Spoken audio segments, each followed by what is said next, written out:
بسم الله الرحمن الرحيم. الحمد لله رب العالمين والصلاة والسلام على رسول الله. اللهم رب اشرح لي صدري ويسر لي أمري واحلل عقدة من لساني يفقه قولي. فێرخوازانی ئازیز و بەڕێز پشتیوان بەخوای گەورە لەوانەیەکی لەوانەکانی زانستی جوان خوێندنەوەی قورئانی پیرۆز کە یەکێکە لە کۆتاوانەکانی زانستی جوان خوێندنەوە کە گەشتینە ئەو بابەتەی دوای کۆتایی هێنان بە وەقف و ئیبتیدا دەگەینە بابەتێکی تر کە پەیوەندی بە وەستان هەیە، پەیوەندی بە وەقف هەیە، پەیوەندی بە ئیسراحەتەوە هەیە. ئەویش بابەتی حکمی وەسان لەسەر کۆتا وشەکانی قورئانی پیرۆز. تو هەر کاتێک کە وەقف دەکەی چەند حاڵەتێکت دێتە پێشێ، یان ئەوەتە کە باسمان کردیە وەقفە، یان ئەوەتە بۆ منە قەتعی دەکەی، یان ئەوەتە سەکتی دەکەی بۆ شێوازانێ. جا لێرە بزانین ئایا وەستان لەسەر کۆتا وشە چەندین شێوازی تکەمانەوە، چەندین جۆری تکەمانە. یەکێک لەو جۆرانە کە بریتە لە سکون، عادەتی خۆمان وایە یەکەم ڕێگا کە ئەمە لەسەر کۆتا وشە ڕابۆسی پیتەکان سکون دەکەین و ساکین دەکەین و زەنەداری دەکەین ڕادۆسینە سەر بۆ بریتە چە سکون، بریتە لە داڕنینی هەر سێ جۆرە حرەکە کەسرە و فەتحە و ضەمەی لەگەڵ ناخوێنیەوە. بۆ نمونە ئەڕەحمان ئەڕەحیمی کاتێک کە لەسەر ئەڕەحیم ڕادۆسی تۆ سکونی دەکەیت. ئەڕەحیم ئەوە طەبیعیە. بۆ منە إياك نعبد وإياك نستعين بالسكون ساكن كواتا هر كاتك لسر كوتاوشكاني قرآني بيروز راوستاي أو تو سكون دكي أو جورك لجوركاني وستان لسري وإسراحتي بيدي جورك ترماني بريتيا لا روم بابتك كا بابتكان لزور بي لكتابكان زانستي تجويد لكوتايكان دا بازكري بريتيا لا روم إشمام روم تايبت بضمة لەگەڵ کەسرە. ئەو دوو بابەتی دەگرێتەوە، واتە بابەتی فەتحەمان نییە. لە ڕۆمی ئیشمامی فەتحە ناگرێت و تەنها لە ڕۆم چ دەگرێتەوە؟ ضەممە وەستان لەسەر پیتە بی کەوا ضەممە داربی و وەستان لەسەر کەلیمەیە کە کەسرەی هەبی. بۆن بریتیە لە هێنانی دەربڕینی بەشێکی جوولەکە بە دەنگێکی نزم، دەربڕینی ئەو کەسرەیە، دەربڕینی ئەو ضەممەیە بەشێکی کەم بە دەنگێکی نزم بمرجك أجزاء مرفوع به يا مضموم يا مجرور يا مكسور كواتا بون منا ضمية لقل تنويني ضمة ما بسمان كسرية تنويني كسرش دقريتو كما بسمان بون منا مجرور مكسور أو بابتا أنا يواتا أجر بيتو روم تسندا يعني أجر رومي بكيا سيبش عتو يجلس سي أوكي وردقري صوتك وردقري بون منا الرحمن الرحيم مي بشكي كمي ضمك وردقرين بدنكي كي نزم أو بيدا قلت روم يعني بون منا نستعين نو أو بشكمي ضمك لنستعين كضمية بشكي كم ودنكش اللي قال نزم دكيو أو بابتي روم إشمام إشمام تنها لضمه بس ضمه يعني كسرشينية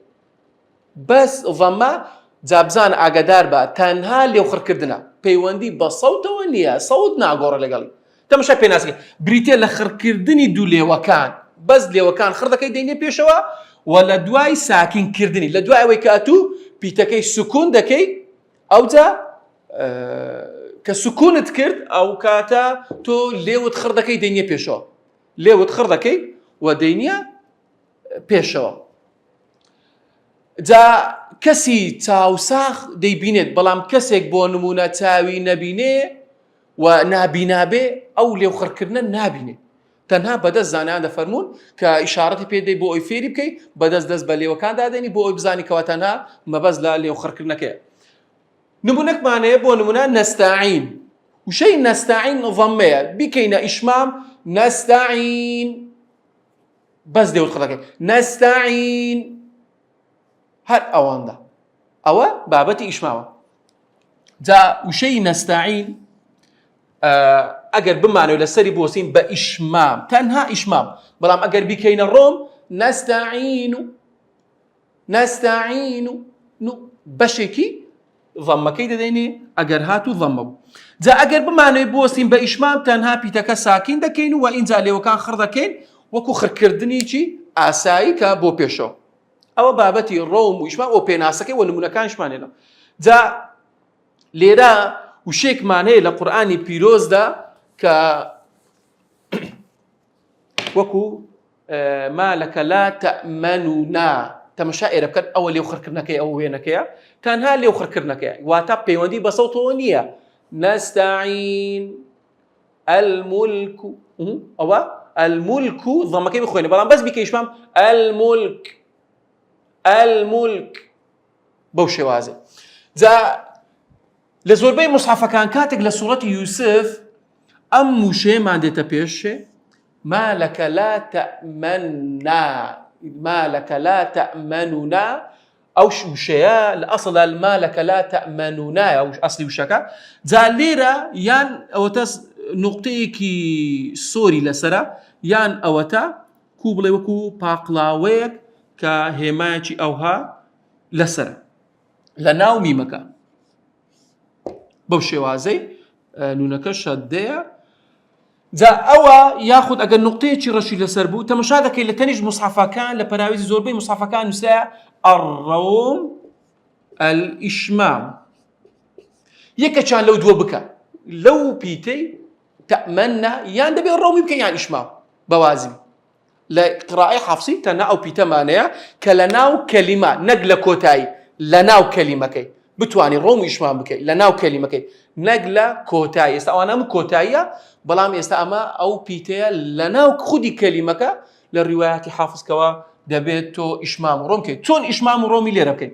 ما لك لا تأمنا لسنو نكي رادوستي بإشمام دي خوينا ما لك لا تأمنا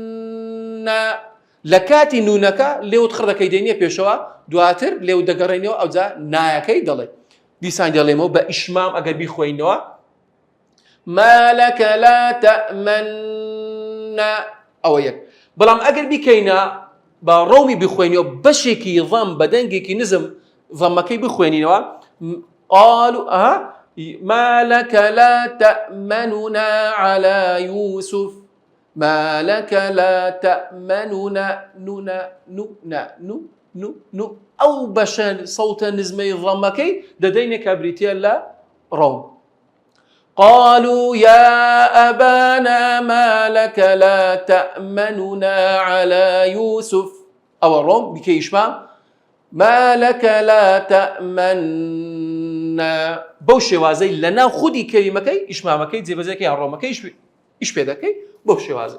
جا تنمونيك معني أو نمونانا بتواني تو خود لي رابيني بو نمونا قوت مال لفتحة الحمد لله رب العالمين بس سكوني ذكي هيس نرو معني نا إشمام معني لفتحة كواتا أو فتحة كوازة مالكي كسرين استاد تواني بتن شواز بخوينو مالكي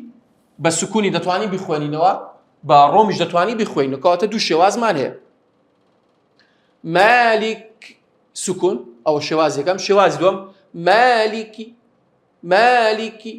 كي بشيكي كسركي دي خوينو الملك ضمه بتن شواز دخوين دتو ملك سي شواز تن شواز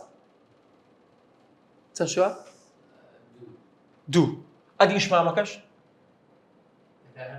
درتسه يك معناه سكون الملك او يك با رومي بخوينينوا الملك باش ادي ايش ما الملك بس ليه وتخرجك كالسكون تذكر ليه وتخرجك فرغب سكونة فرغب سكون أو زارة فلقي كسرة بهمان شواز دي خوينيو الفلقي تكرم يا ساي روشتني هي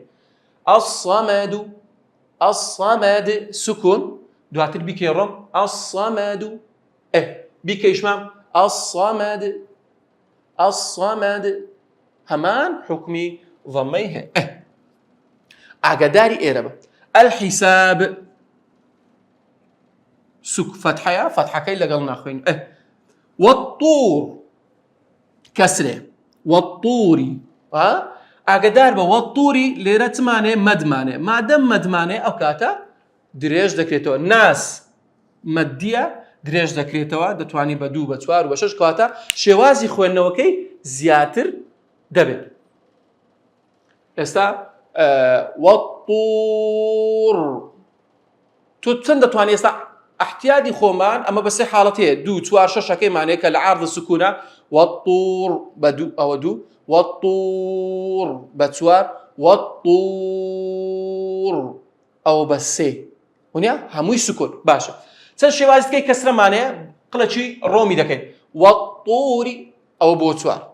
بە ڕۆمی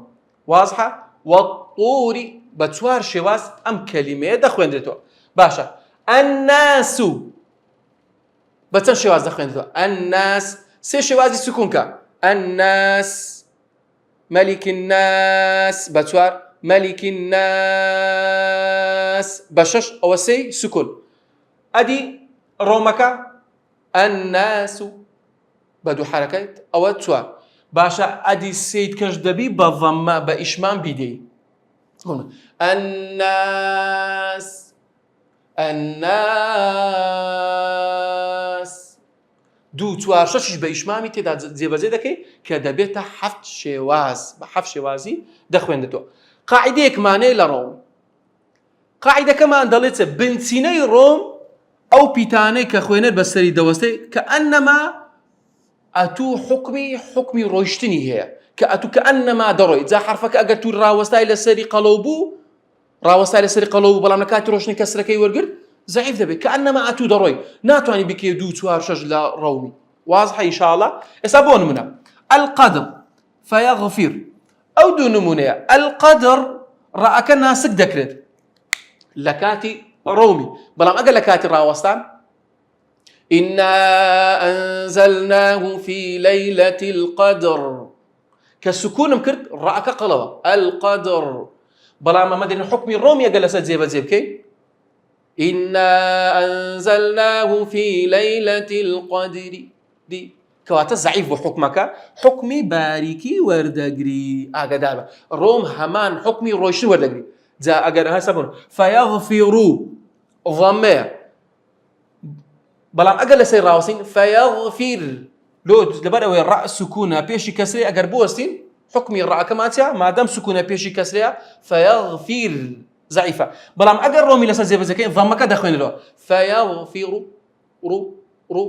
بەشێک کە لە ضەمەکەماندایە ئەو کاتە حکمی قەڵەوی وەردەگریت نەک حکمی باریکێکی کەواتە قاعیدەکە لێرە بەو شێوازە. جا چەند نمونەیەکی ترمان هەیە لە نمونەکان ئەو نمونانە زۆر گرنگە بزانە ئایا بە چەند شێواز تۆ ڕۆم و ئیشمام دەخوێ نیتەوە. شێوازەکانی وەستان لەسەر ڕۆم و ئیشمام ومن بعد ضمێ لێرە نمونەك چەند 3 نمونەمانەیە ومن بعد الحمد مالك يوم الدين إياك نعبد وإياك نستعين ضمة يقول المهاد أو أنا ضمة أو كسرة أو الضمة بس ئاگادار بە پێوەدی بە مەدەکانەوە و لێت تێکەڵ نەبێت. ئێستا بۆ ناو ومن بعد الحمد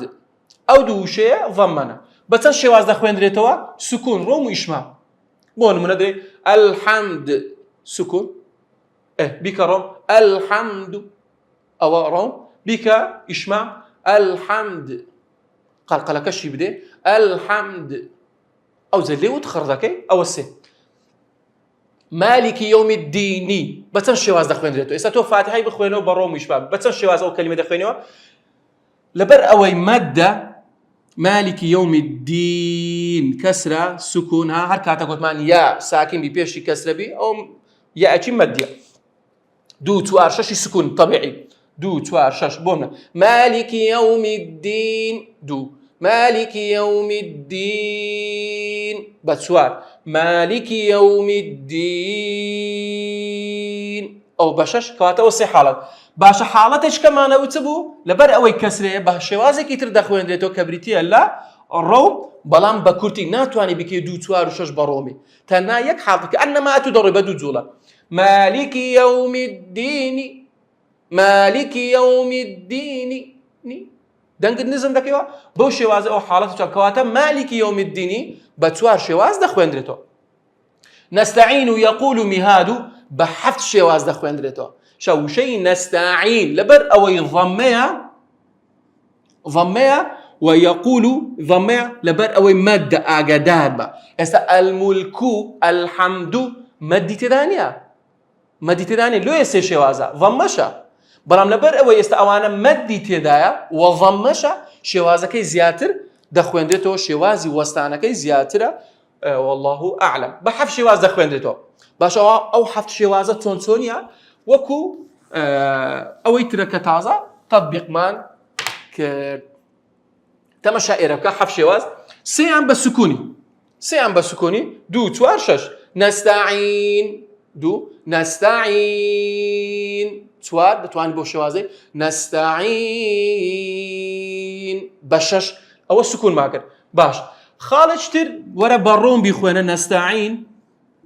بەڕۆم بیخوێنە بە کورتی، بەڵام ها بەڕۆم ناوی بیکەی 2 4 6 بەڕۆم، تەنها بە دوو کە ئەنەما تو لەسەر دەڕۆی ها نەستەعین و ئەوە شێوازە، کەواتە سێ لێرە یەکش لێرە ئەوە 4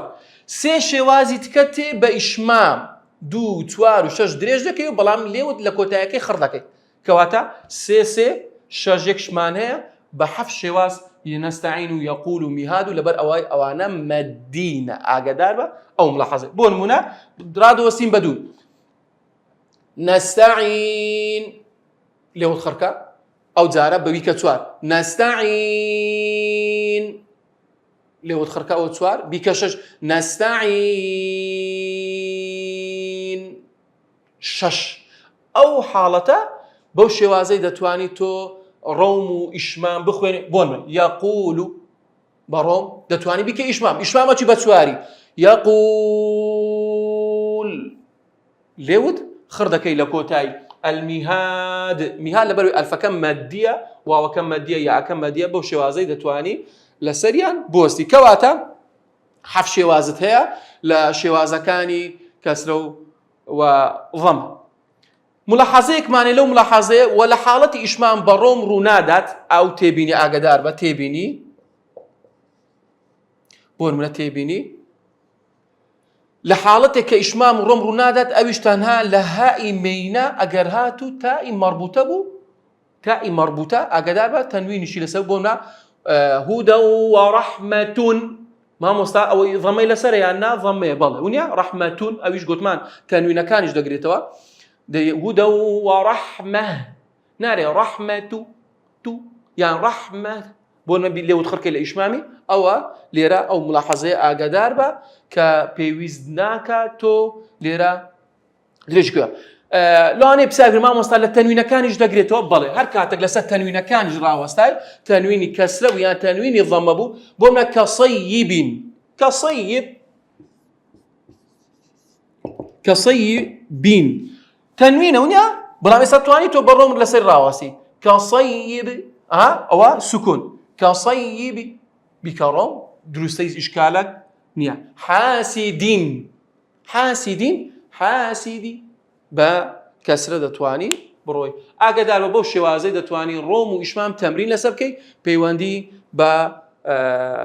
خۆلێ ڕاهینانەوەیە. ئەگەر بکرێ بە کورتی بەس بە فاتحەی چەند ئاەتێک لە فاتحەی بخوێنینەوە ئارەزوی خۆتە بەڵێ، یعنی تۆ هەر شتێک بتەوێت تەطبیقی بکەیت بە کامە شێواز. ئێستا بۆ نەدرێ لۆ بۆ ئیجازەی مامۆستا ئیجازە ناداتێت تا ڕۆم ئیشمامی نەزانی، کە ڕۆم ئیشمام زانی وەرە تەطبیقی کە کو تەطبیقی دەکەی شێوازەکەی چۆنە. بۆ نمونە ئێستا ئەوانە بە ڕۆم ئیشمامی دەخوێنەوە بسم الله الرحمن الرحیم، بەڵام لە ڕۆمی گوتمان دوو جوڵە تەنها کە ئەنەما ئەتو دەڕۆی. باش الحەمد لێرە مامۆستا لێرە ڕاوەستە بزانم ئەتو دەزانی لەبەرەوەی ضەمەیە دەرە بیکە ئیشمام الحەمد لێوت خڕ دەکەی الحەمد لێوێ ڕادۆسی بەردەوام بە الحەمد لله رب العالمین. فەتحەیە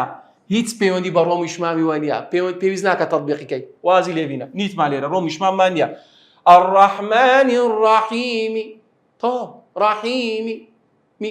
ئەوە لێرە بەو شێوازەی دەتوانی بدێ. مالکی یەوم الدین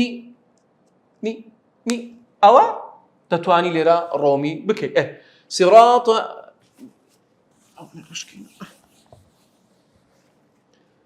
ئیاکە نەعبود ئێستا ئەگەر لێرە ڕاوەسی إياك نعبد دو أو تنوين أو كي جيب زي كي ضمك وإياك نستعين استاقوت ما نستعين بس شواز أخوان درتوا حرف شواز مان هي سيان بسكون سيان بإشمام أو شش قلشان برا أو حرف شواز وجد هي أتول لسر وشي نستعين بوستي تون دوستي ما مساك بيت ضلي بومنا تطبيقي بك دري إياك نستعين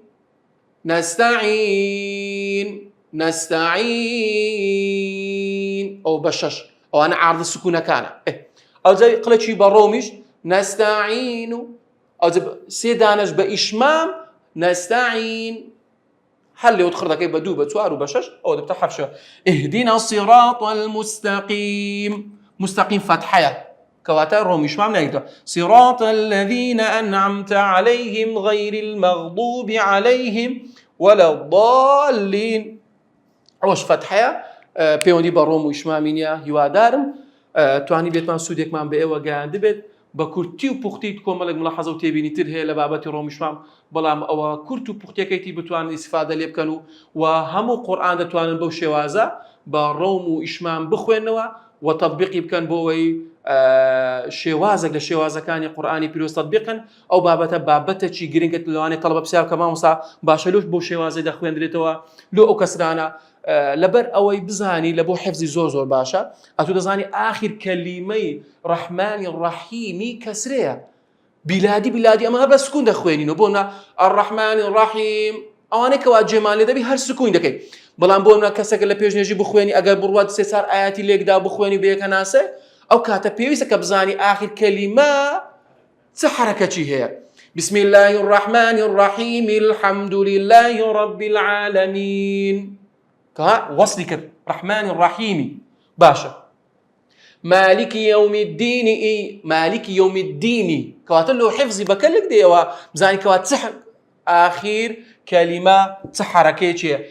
إياك نعبد وإياك نستعين اهدنا الصراط المستقيم نستعين اهدنا الصراط المستقيم أقل أدو آتي لك دي استوى لك دي بحياتي جيلي نبو لبيج نيجي خلقها بخيني إياك نعبد وإياك نستعين اهدنا هاي شتشينوية جيلي نبوا ضمكي بس ضمكي خويني تو كان لا أصل لا ضميه بخوي جيلي نبوا لێ بوتەشتێکی نامۆ لە لای بەڵام کە ئەوەژێکێکە لە شێوازەکانی خوێندنەوە بتوان بۆ شێوازە تەمرین لەسەر بکەن و ئیسیفادەی زۆریە کە بزانی ئاخر کەلیمە چه حرەکەیەکی هەیە و ئەو کەسێکەوە لە پشتەوە بۆ لە پشتەوە نوێژی دەکات دەزانی ئەو کەلیمەی لە ئەسڵدا سکون نییە و فەتحەش نییە کەوە کەسرێ یاخود ضەمەیە سبحانك اللهم وبحمدك أشهد أن لا إله إلا أنت أستغفرك وأتوب إليك